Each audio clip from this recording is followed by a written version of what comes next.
Buletin Didik 23 November bersama saya Nohalifah Gani. Assalamualaikum dan salam hormat. Di bawah aspirasi keluarga Malaysia AKM 100 hari, Kementerian Pendidikan KPM telah mengenal pasti dan menyusun pelbagai pendekatan bagi menyelesaikan dua isu utama iaitu membabitkan pengurusan sekolah dan kebajikan guru. Ke arah menyediakan infrastruktur pendidikan yang selamat dan kondusif, Menteri Kanan Pendidikan Datuk Dr. Razi Jidin berkata KPM telah memohon kepada kerajaan agar dilaksanakan pemutihan tanah supaya projek menaik taraf dan pembinaan sekolah daif dapat disegerakan. Jelas Datuk Dr. Razi pihaknya berdepan dengan kekangan utama untuk menaik taraf dan membina semula sekolah daif di sesetengah kawasan ekoran status tanahnya yang belum menjadi milik Pesuruhjaya Tanah Persekutuan PTP. Kata Dr. Razi, apabila ia bukan tanah PTP, KPM tidak boleh membangunkan bangunan di tanah tersebut walaupun sudah ada peruntukan. Situasi ini tegas beliau yang menimbulkan kelewatan pembangunan sekolah hingga menyebabkan KPM memohon diadakan pemutihan tanah kerana daripada lebih 10,000 sekolah di seluruh negara sebenarnya masih ada tanah yang bukan milik PTP. Tambahnya ada status tanah yang dikenal pasti itu milik individu, diwakafkan tanpa dokumen lengkap, milik majlis tempatan, tanah hak adat Bumi Putra NCR dan pelbagai lagi status. Datuk Dr. Razi berkata demikian sewaktu program Bual Bicara Koresponden bernama yang disiarkan bernama TV siang tadi.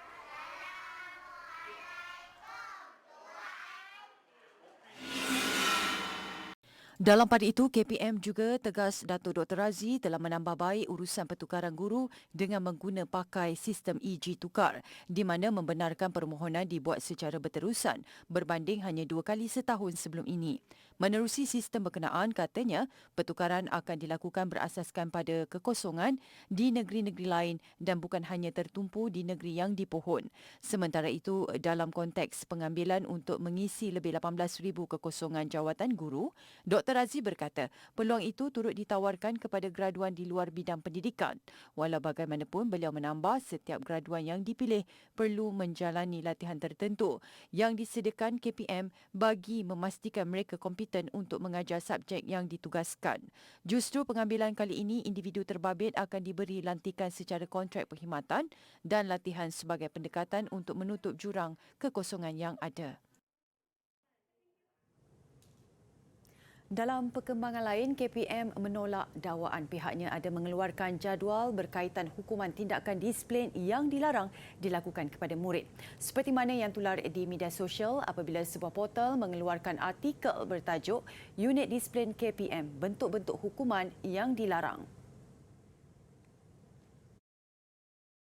Menurut Datuk Dr. Razi, tata cara pengurusan disiplin murid adalah berdasarkan garis panduan dan surat perkeliling Ikhtisas SPI. Dalam kenyataan yang dikongsi di laman sosial Facebooknya, penjelasan itu dibuat susulan kenyataan sebuah portal media bertarikh 21 November bertajuk Gempar. Bermula esok, guru boleh dihukum sekiranya berleter terhadap murid.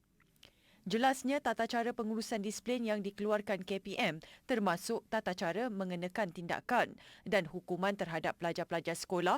Semua guru adalah guru disiplin, kuasa guru merotan murid serta pelaksanaan prosedur operasi standard SOP, pelaporan dan tindakan menangani isu disiplin. Dalam pada itu, Datuk Dr. Razi turut menegaskan bahawa selain tata cara berikut, pihaknya tidak mengeluarkan panduan lain.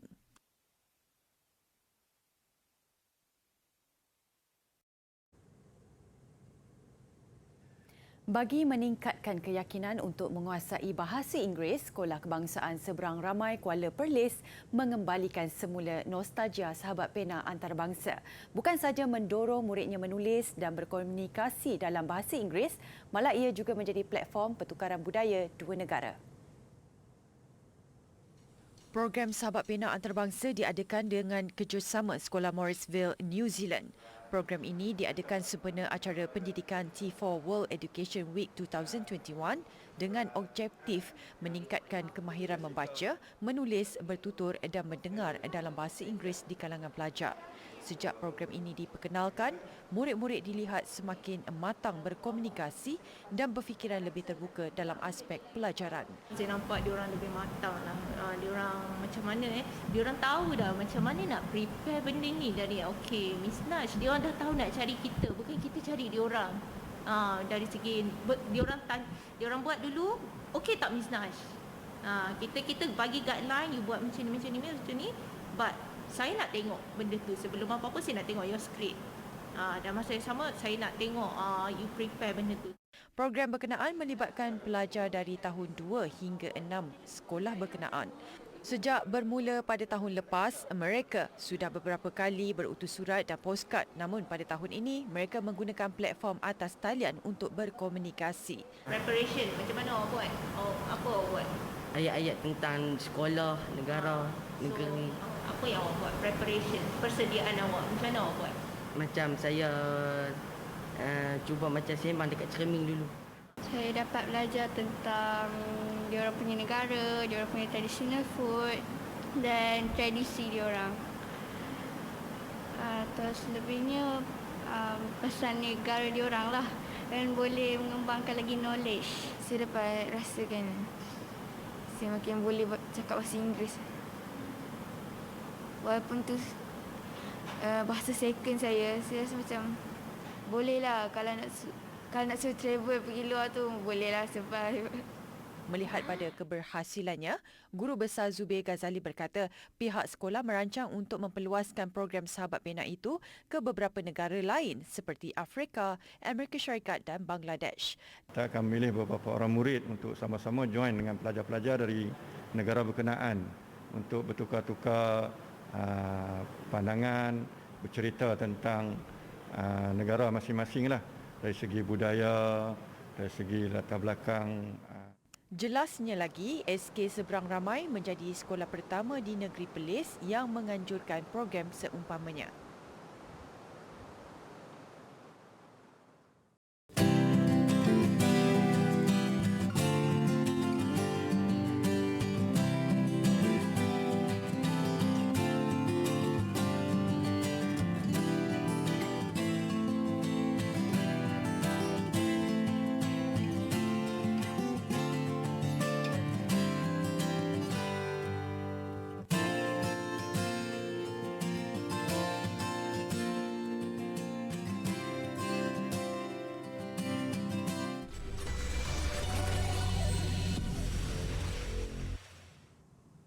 Pembayaran fasa 2 bantuan khas COVID-19 BKC akan dibuat mulai Khamis ini dengan peruntukan RM300 juta.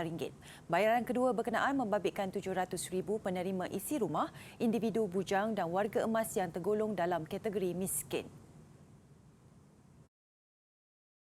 Perdana Menteri dalam satu kenyataan berkata semakan status kelulusan BKC boleh dibuat melalui portal BKC. Isi rumah dalam kategori miskin akan menerima RM500, manakala individu bujang dan warga emas bujang atau tiada pasangan akan menerima RM300. Pembayaran BKC akan dikreditkan terus ke dalam akaun bank penerima atau melalui cawangan Bank Simpanan Nasional BSN kepada penerima yang tidak mempunyai akaun bank. Pembayaran fasa 1 BKC selesai dibuat pada September lalu dengan peruntukan RM3.1 bilion dan memanfaatkan hampir 10 juta penerima. Perdana Menteri turut memaklumkan pembayaran fasa 3 BKC akan dilaksanakan bulan depan mengikut jadual ditetapkan. Ia melibatkan peruntukan sebanyak RM1.2 bilion untuk 3.8 juta penerima isi rumah kategori miskin dan B40. BKC adalah sebahagian daripada inisiatif Pakej Perlindungan Rakyat dan Pemulihan Ekonomi Pemulih serta bayaran tambahan kepada Pakej Rancangan Ekonomi. Pada 28 Jun lalu, kerajaan mengumumkan Pakej Pemulih sebagai antara inisiatif pemberian bantuan menyeluruh kepada rakyat dalam mengharungi kesan akibat pandemik COVID-19. Mengulas lanjut, tegas Datuk Seri Ismail Sabri, kerajaan sentiasa peka terhadap keluh kesah rakyat dan berharap pembayaran BKC mampu meringankan beban rakyat yang masih terkesan akibat pandemik COVID-19. Bagi memastikan kesejahteraan keluarga Malaysia, kerajaan juga akan terus komited memastikan bantuan yang disediakan dapat disalurkan secara berkesan.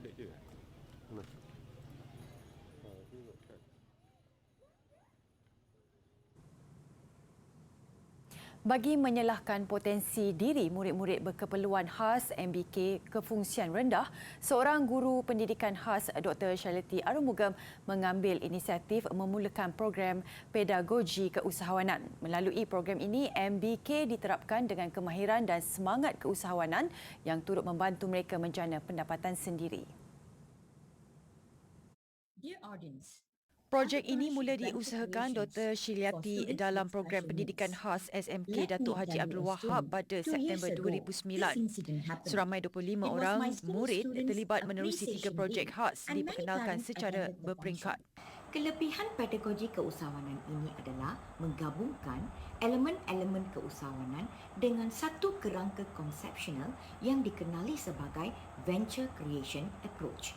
Kerangka ini menekankan aspek venture iaitu menceburi dan create iaitu membina sesuatu produk yang membimbing guru mencari aktiviti-aktiviti yang sesuai melalui persoalan-persoalan seperti mengapa, apa dan juga bagaimana. Di bawah payung pedagogi keusahawanan, projek awal yang diperkenalkan ialah penanaman taugih. Berdasarkan minat dan keupayaan murid yang berbeza-beza, beberapa projek lain turut dikembangkan untuk memberi autonomi kepada murid-murid memilih sendiri aktiviti keusahawanan yang bersesuaian. Untuk projek penerbitan buku cerita kanak-kanak pula, seramai 7 orang murid yang berbakat dalam bidang seni lukis terlibat. Murid-murid ini menjadi ilustrator bagi watak-watak mengikut jalan cerita tersebut. Mereka kemudiannya akan dibimbing oleh guru dengan memberikan gambaran tentang watak-watak yang ada dalam cerita-cerita untuk membantu murid-murid ini melukis. Lukisan tersebut kemudiannya akan diubah menjadi lukisan digital menggunakan aplikasi seperti Canva, Adobe dan sebagainya. Setelah buku cerita ini siap dirangka, permohonan untuk International Standard Book Number atau ISBN daripada Perpustakaan Negara akan dilakukan dengan bantuan guru. Melalui projek-projek ini, murid-murid berkefungsian rendah berpeluang menjana pendapatan mereka sendiri. Kekuatan projek ini adalah penglibatan ibu bapa. Pendedahan dan juga beberapa bengkel ringkas telah diberikan kepada ibu bapa murid-murid yang terlibat di dalam projek ini. Hasrat kami adalah dengan sokongan ibu bapa, murid-murid ini akan menjadi usahawan industri rumah atau industri kecil apabila mereka tamat persekolahan nanti. Lebih membanggakan, pedagogi keusahawanan ini telah disenaraikan sebagai salah seorang daripada 15 finalis bagi Cikgu Kickstart Award 2021 sekaligus menerima dana sebanyak RM10,000 bagi pembinaan stesen kerja. Pembinaan fasiliti ini diharapkan dapat meningkatkan kepelbagaian projek di bawah konsep yang sama.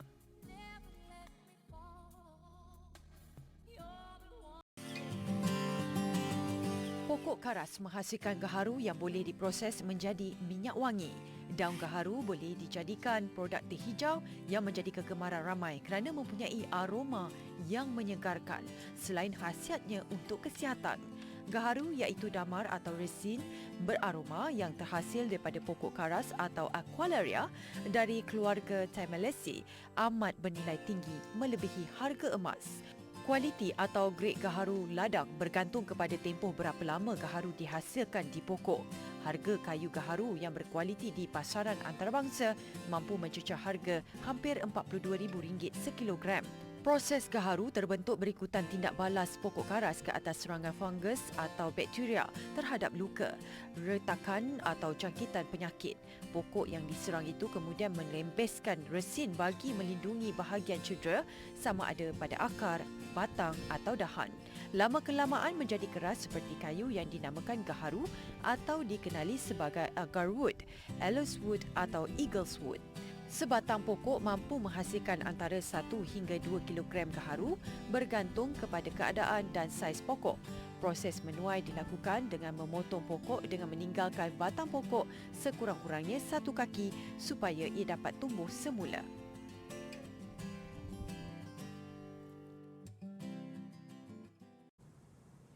Motif batik menggunakan sumber alam semula jadi antara teknik yang diajar dalam Makmal Pembangunan Motif Batik Keluarga Malaysia. Program yang berlangsung selama 3 hari bermula Ahad lalu diadakan sempena program Pasareka 2021 di Kompleks Kraf Langkawi. Para peserta diajar teknik pengenalan di Makmal Craft Eco Print yang menggunakan sumber alam dan bahan yang mudah didapati serta Makmal Craft Batik Clay yang menggunakan tanah liat bagi menggantikan lilin untuk menghasilkan corak batik.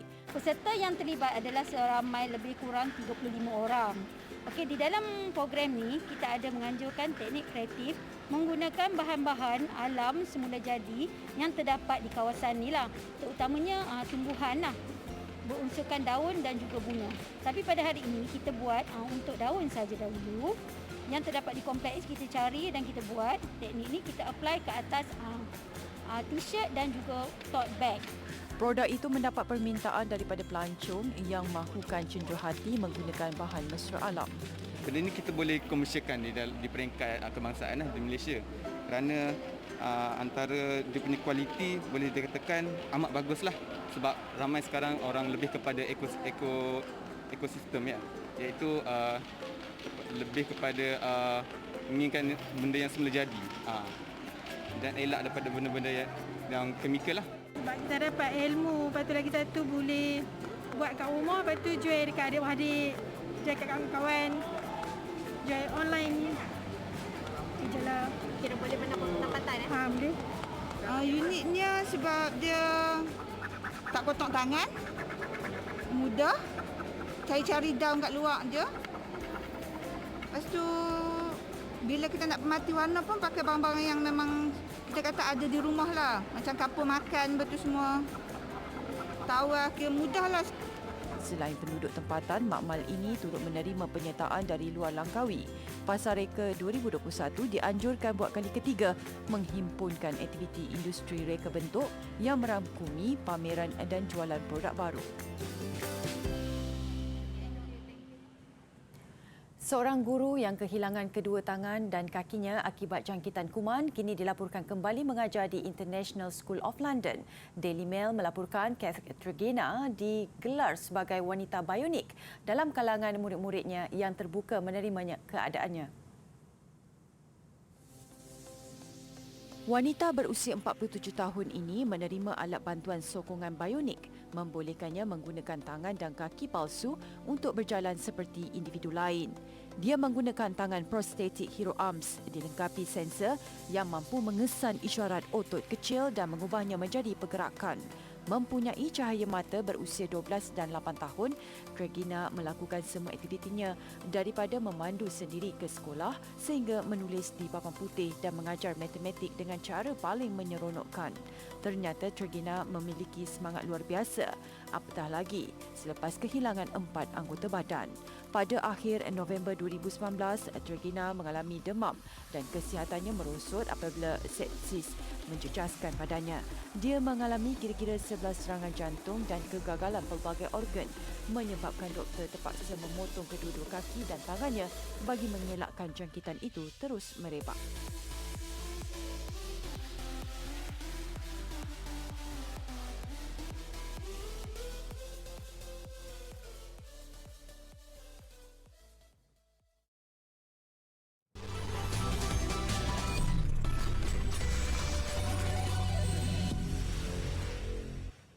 Sukan dimulakan dengan saingan Piala Malaysia. Johor Darul Takzim JDT meraih kelebihan jaringan di tempat lawan pada aksi separuh akhir pertama yang menyaksikan JDT bangkit mengikat Terengganu FC untuk mencatat keputusan seri 1-1.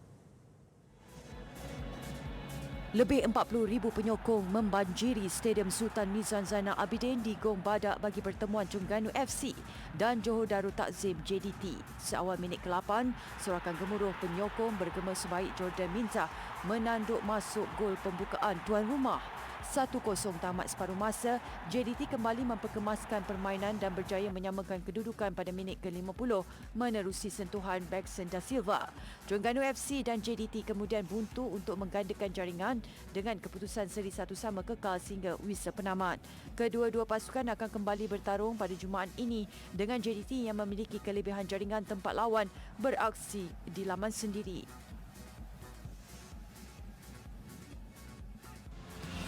Dalam pada itu, pertarungan sengit turut berlangsung antara Kuala Lumpur City FC dan Melaka United di Stadium Bola Sepak Kuala Lumpur. Melawat terlebih dahulu mencipta jaringan menerusi sentuhan Adriano seawal minit ke-8. Kuala Lumpur kembali mengatur gerakan dan minit ke-26, gol penyamaan menyusul hasil penyudah Zafri Yahya.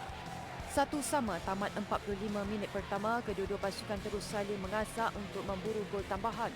Namun kekentalan barisan pertahanan menafikan mana-mana pasukan untuk mencipta jaringan dan kedudukan 1-1 kekal sehingga tamat permainan dengan aksi di Stadium Hang Jebat pada Jumaat ini bakal menjadi penentu pasukan yang akan mara ke separuh akhir.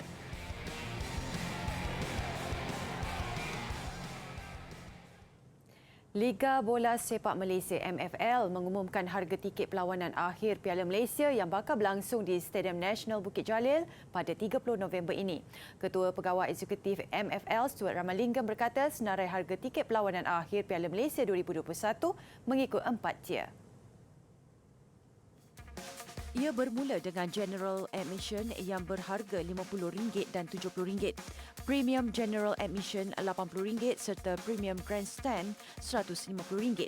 Orang ramai boleh membuat pembelian tiket menerusi pautan www.tickethotline.com pada Sabtu 27 November bermula jam 12.30 hari. Sejumlah 20,000 tiket tempat duduk terbuka akan dijual mengikut kapasiti penonton yang dibenarkan oleh Majlis Keselamatan Negara MKN. MFL telah mengemukakan permohonan kepada MKN agar jumlah itu dapat ditambah selain memohon kebenaran penonton makan dan minum dalam stadium.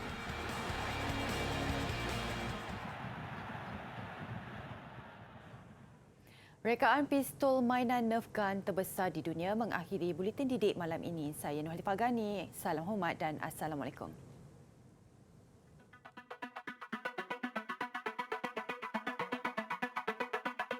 Rhythm Machine.